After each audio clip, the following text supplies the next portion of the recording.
Hello बच्चों, कैसे हो आप लोग। तो आज की क्लास में हम पढ़ेंगे शिक्षण क्या है। ये बीएड फर्स्ट ईयर की बुक का नोट्स बनाया है मैंने।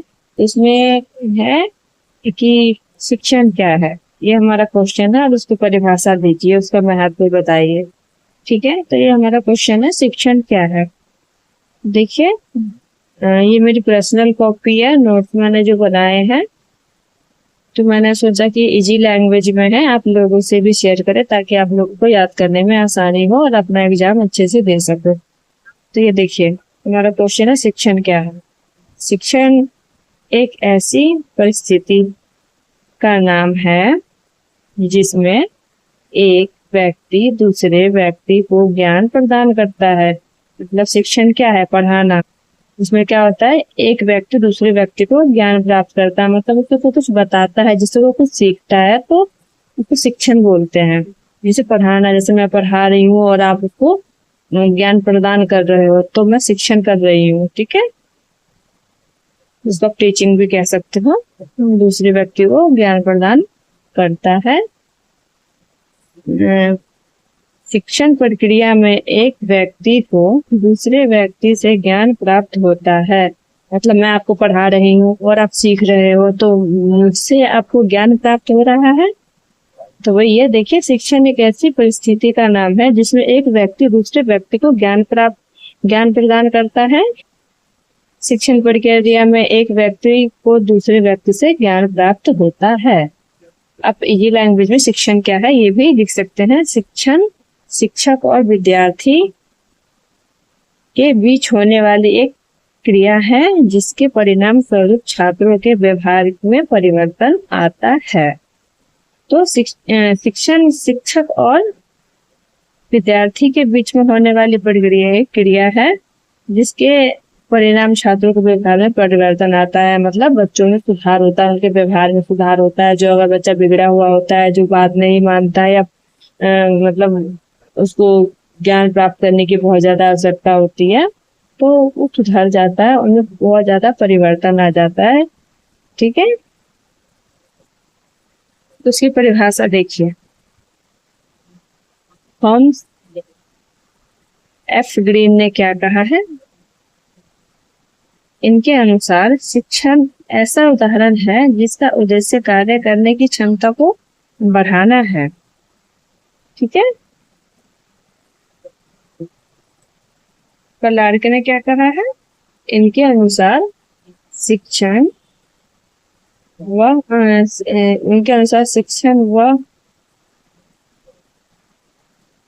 प्रक्रिया है जिसमें ज्ञान की प्राप्ति के साथ साथ व्यवहारों में भी परिवर्तन लाया जा सकता है। इनके दो परिभाषा। तीसरा देखिए, रायबर्न का भी लिख दिया है मैंने। रायबर्न के अनुसार शिक्षण से विद्यार्थी में शक्तियों के विकास में सहायता, मतलब विद्यार्थी में शक्तियों के विकास में सहायता देती है। तो नेक्स्ट पेज पे देखते हैं क्या है। तो रायबर्न ने कहा है, शिक्षण एक सामाजिक प्रक्रिया है, यह समय के साथ साथ बदलता रहता है, जिसमें इसकी परिभाषा में भी अंतर देखने को मिलता है। ठीक है, शिक्षण की हम कोई एक परिभाषा नहीं दे सकते हैं। उसके बाद है शिक्षण की प्रकृति। हमने पढ़ लिया शिक्षण क्या है, उनके परिभाषा भी हमने देख ली है। उसके बाद है शिक्षा की प्रकृति, नेचर ऑफ टीचिंग। ठीक है, तो हम अब प्रकृति देखेंगे। शिक्षा आजीवन चलने वाली प्रक्रिया है। ठीक है, ये इसका नेचर है शिक्षा का। शिक्षा मनुष्य के जन्म से लेकर मृत्यु तक चलने वाली प्रक्रिया है। शिक्षा एक विकासात्मक प्रक्रिया है। शिक्षा एक विकासात्मक प्रक्रिया है जो कि दिन प्रतिदिन बच्चों के विकास में वृद्धि लाती रहती है। शिक्षा एक सम्मिलित प्रक्रिया है। शिक्षा की प्रक्रिया में जो विकास होता है वह सम्मिलित होता है। इसमें विकसित होने वाले अंग साथ साथ कार्य करते हैं, जैसे मस्तिष्क के साथ साथ बेसिक भी कार्य करता है। शिक्षा एक त्रिमुखी प्रक्रिया है। शिक्षा त्रिमुखी प्रक्रिया है, इसमें एक और शिक्षण, एक और शिक्षण और एक और दूसरी ओर शिक्षार्थी रहता है। रॉस ने कहा है कि चुंबक की तरह शिक्षा के दो ध्रुव होते हैं। शिक्षण का महत्व, तो हमने शिक्षण क्या है उसकी परिभाषा और हमने प्रकृति देख लिया, ठीक है। उसके बाद हम देखेंगे शिक्षण का महत्व। शिक्षण के महत्व क्या है, जिसको इंग्लिश में इम्पोर्टेंस ऑफ टीचिंग बोलते हैं। शिक्षा के जरिए छात्रों के ज्ञानात्मक, भावनात्मक एवं क्रियात्मक पक्षों को विकसित करने में सहायता मिलती है। शिक्षा के माध्यम से छात्रों में शिक्षा प्रक्रिया के प्रति उत्सुकता बढ़ाना। छात्रों के जीवन की सफलता के लिए शिक्षा एक महत्वपूर्ण माध्यम है। छात्रों को ज्ञान प्रदान करने हेतु शिक्षण बहुत जरूरी है, ठीक है। शिक्षा का स्तर, लेवल ऑफ टीचिंग। शिक्षण के स्तर वह आधार है जिसके माध्यम से छात्रों का बौद्धिक विकास किया जाता है।